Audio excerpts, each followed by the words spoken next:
Yo!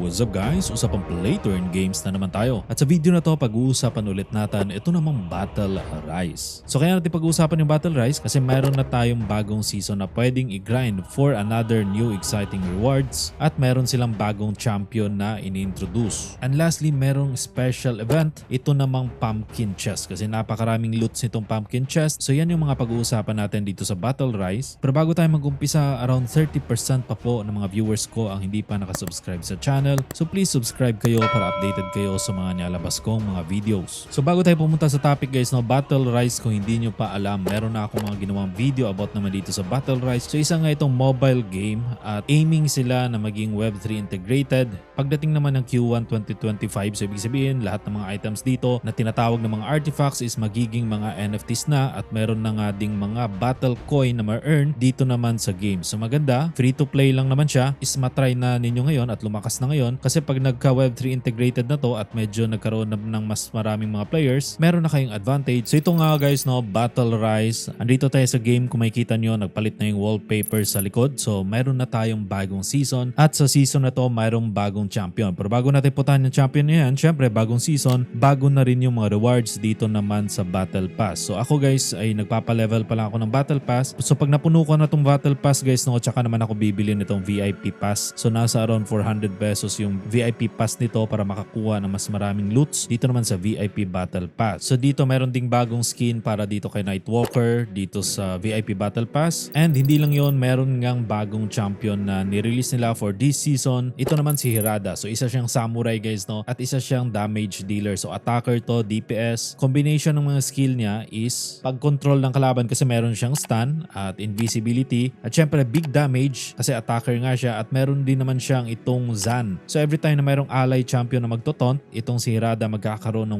100% rush meter. Ibig sabihin kahit tapos na yung turn niya, pwede pa rin siya mauna sa lahat ng mga opponent niya kasi magkakaroon siya ng 100% rush meter. So paano ba ma-open or paano ba makuha itong champion na Hirada? So dito ang pinakamadali is syempre merong store, di ba? Kung gusto mo magbayad, meron silang store dito. Makukuha mo kaagad epic na Hirada. Or pwede mo naman siyang i-grind dito sa PvP. So dito sa arena, meron ditong store din para sa mga shards. So hihintayin mo siyang lumabas dyan kasi mag-refresh naman tong store eh. Or dito naman sa pack ng mga shards. Kaso nga lang, RNG siya. So random yung mga shards na makukuha mo. So medyo matagal to makuha si Hirada. Or dito naman sa dungeon, pwede ka rin makakuha ng mga shards. And pag nagkaroon ka na ng enough shards, so dito nakalagay si Hirada is, ang kailangan mong shards is 60. So pag napuno mo yung bar na yan na 60 shards, pwede mo namang ma-unlock ito namang si Hirada. So kung mahilig ka sa samurai, yan, astig nga yung hero na yan. Oh. Epic siya. And maganda nga itong i-add sa mga DPS mo sa team. Ngayon, aside dito sa new season guys, ang isa pa na gusto kong i-share sa inyo ay itong ang Pumpkin Chest. So isa ito sa mga special event na pwede ka makakuha ng sobrang daming loot pagka in-spam mo tong Pumpkin Chest. So paano ba natin makakuha yung Pumpkin Chest? Dito naman yan sa dungeon. So random event siya sa mga dungeon. So pasok ka lang sa dungeon at anytime kakalaro mo sa dungeon, pwede mo itong ma-encounter. At ang gusto ko nga ginagawa dito guys ay i-loot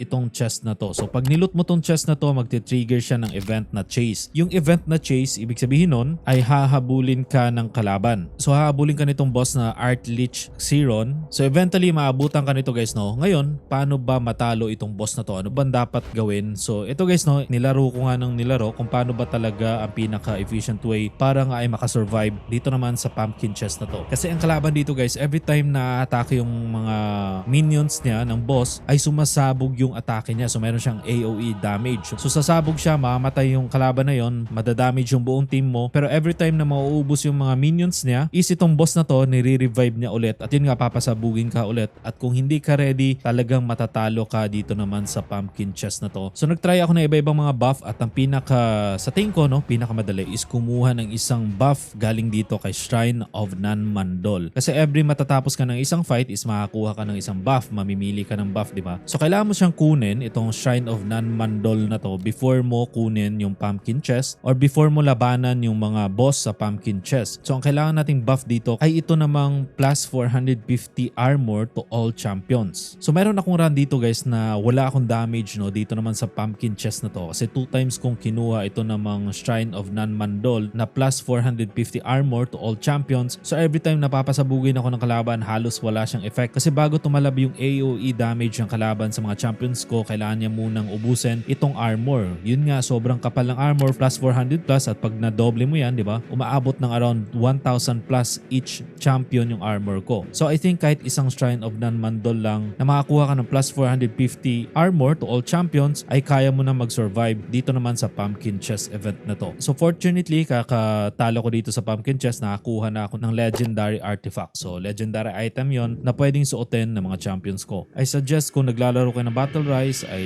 siguro mawawala tong event na to sa next month kasi special event lang siya. So maganda i-grind na to kasi nga maraming loot at madali lang siyang talunin pagka alam mo ang tamang buff na kinukuha mo dito naman sa game. So yan yung mga event dito naman sa Battle Rise. Again, kung hindi nyo pa alam yung Battle Rise, meron na ako mga ginawang video. Yung mga video na yun, ilalagay ko yung link sa description sa baba. At hanggang sa susunod kong update about naman dito sa game, huwag nyo kalimutan mag-subscribe sa ating channel at i-click ang notification bell para lagi kayong updated sa usapang Play Turn Games at lalo na dito sa Battle Rise. Pa-follow na rin sa Twitter page ko at sa TikTok page. See ya guys!